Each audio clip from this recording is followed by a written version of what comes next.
All right, how we all doing this today, this evening or afternoon? It's Mark Powell, and this is the final time in this class you'll be hearing from me. May have classes with you in the future, but for this one, it's time to wrap it all up. All right, so let's get started here.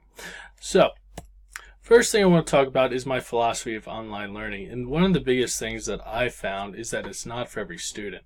It may be great for some students with special needs if they're ADA, so basically they're dealing with different special needs such as deaf, or they need special accommodations. But also, just like the studies that we saw, the one individual had a stomach problem in which she was taking time out of school.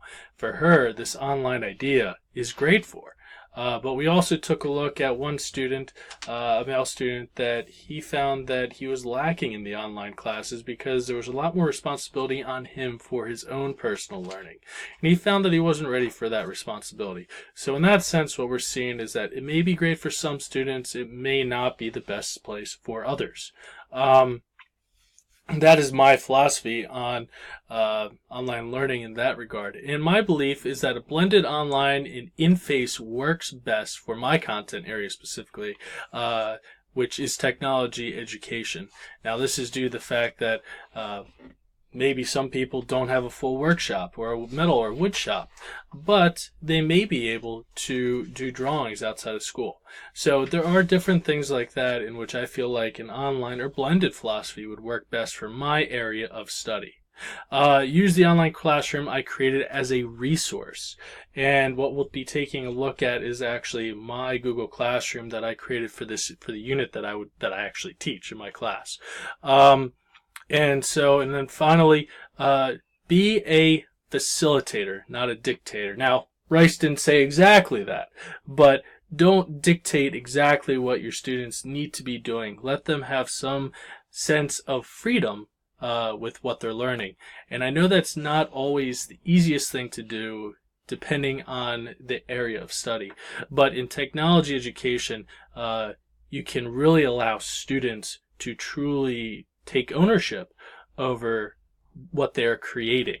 And in my unit, what I have them create is the ultimate writing utensil. So basically, whatever idea that they want to create, whatever problem they want to fix in their own lives or in society's lives, they can create with this ultimate utensil, writing utensil. So let's take a look at the unit.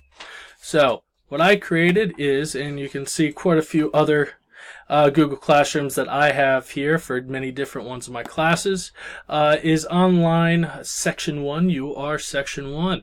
And what I have here is on the left hand side, I created some topics. So day 1, day 2, day 3, day 4, day 5.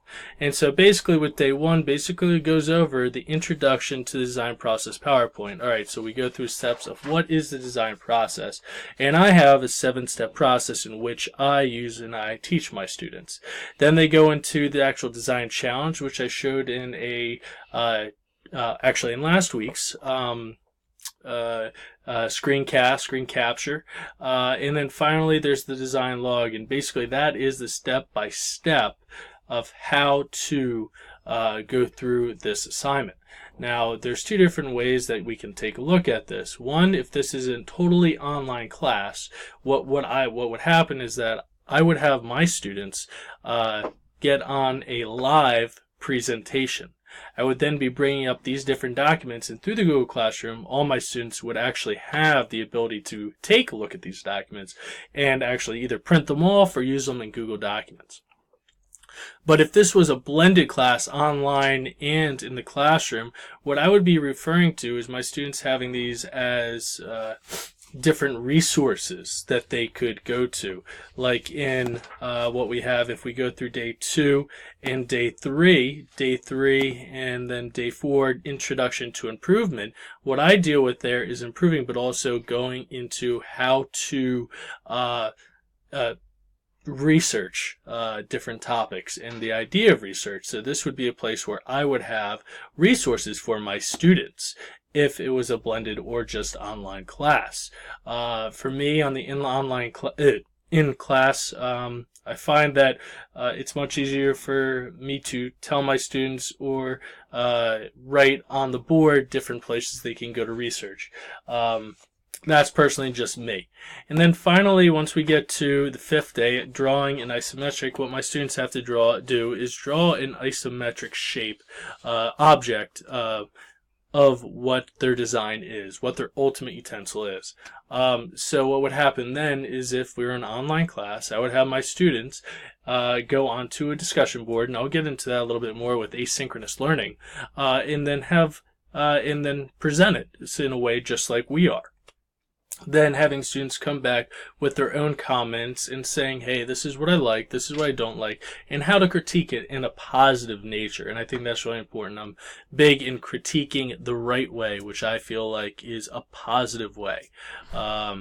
Personally, that is my philosophy on critiquing in the classroom on other individuals' work. So let's get back into this PowerPoint here, and let's take a look at synchronous learning. What I loved, and I really enjoyed this, was Collaborate Ultra. I know it's down at the bottom here, but this Collaborate Ultra, I enjoyed it immensely. And if I was doing an online class, that is the first thing I would go to. I've done some online classes at Millersville University, and where we had distant learners that had to come in, and so we'd have half the class in class, and we'd have one or two people at home online. Basically, they would Skype in, but the connection wasn't always that good. It was very difficult to get to different documents and have things. It was just very cumbersome. So Collaborate Ultra was just awesome for me and the people that I had participate in my unit, in my lesson that I did. Google Classroom, which I've already talked about a lot.